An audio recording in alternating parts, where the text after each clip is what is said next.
Hello and welcome to the Bears Beat. I'm Mitch Jockstetter. And I'm Jiali Chen. The sounds of music are on our minds this week, and we are here to give you the details and more. We brought you Mercer Mission Ecuador in last episode, but that was a recap of the journey in the past. Now, I'm talking about the future. This summer, a group of students will travel to Guinea for Mercer Mission. And you might ask, what's Guinea? Well, I'm going to show you. Dunklin said the cost of the event is no more than $150,000. Still, it's not a small number, but if you consider the breakdown, it might make sense. To start with, there is percentage cost for the artists' companies, which directly takes several $1,000s off the budget. Then they have to pay the day band and artists.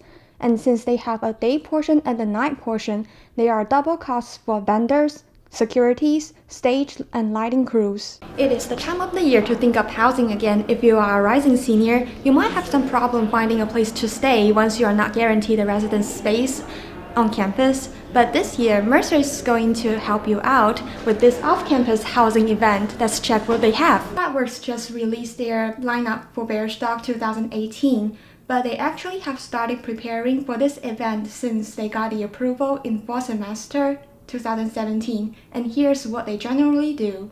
First of all, they use the website of Babco Entertainment for a general idea of the artists and the prices. From here, they draw a rough list of potential performers. Then, they go to their agent to check for more exact prices and availabilities of the artists. The agent represents them to negotiate with the artist and the company. Meanwhile, he'll get the updates for Partworks to narrow down their list and approve the contracts until they finally got their lineup. Hello.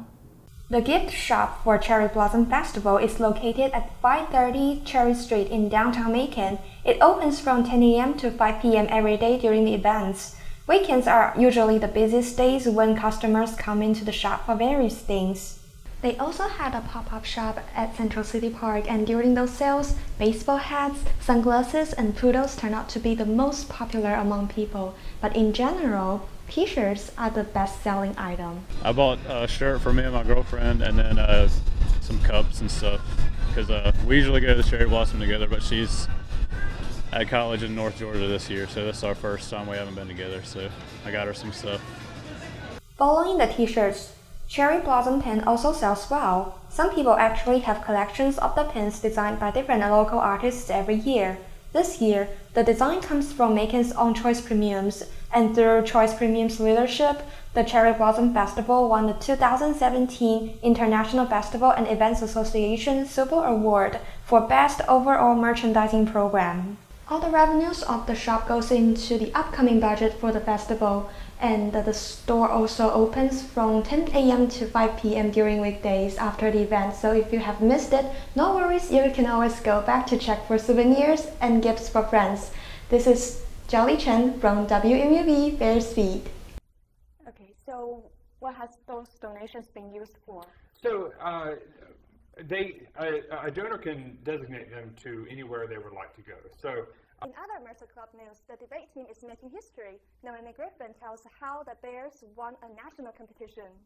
Hi y'all, this is Jiali Chen from WMUB Bears Beat. Now, if you have been a Golden Star audience for our show, you might remember that in an earlier episode, I interviewed two actors from Mercer Theater when they were producing the show Rhinoceros, and they told me at the end of the interview that they will be putting up another show by the end of the semester, and finally, it is here. God of Carnage is the show that they are producing in these 2 weeks, and they just had their show open last Thursday night. And Chase Moore is in the cast, but the person I really want to highlight is actually Ashley Green, not only because she's the director of the show, but also because that this is her first time directing main stage. You're overseeing everything, but it's kind of like where you're delegating tasks to where so you have a scenic designer to design the set, you have a technical director build the set, you have a costumer design and create the costumes, and just each aspect gets delegated to its own person, but then you're the one who's overall vision is what is trying to be met. So in the beginning parts and throughout while stuff is being made, you are like in the rehearsal process helping the actors to create their characters and create the story itself. I mean, it was an experience, definitely. It's a lot of work, but overall it's been really fun. I love working with the people that I'm working with. They're wonderful people. They're all such talented people. It's been a good experience overall. Like really, really fun.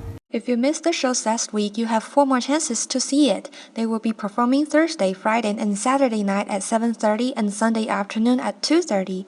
For more information, please visit facebook.com/Mercer Theater.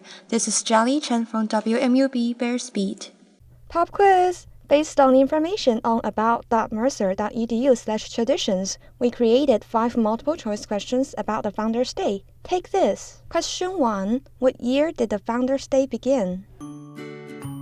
I think Ionesco, the playwright, I think he does it on purpose because the first act and the second act are definitely a little bit more comical. It's 12:20 right now, and 40 minutes later, they are going to have a special Q&A session for Jay Sakulo, and he can respond to student questions. It's a closed session, so I can't videotape inside, and I'm just going to wait here to see if somebody will come up to talk to us about the session.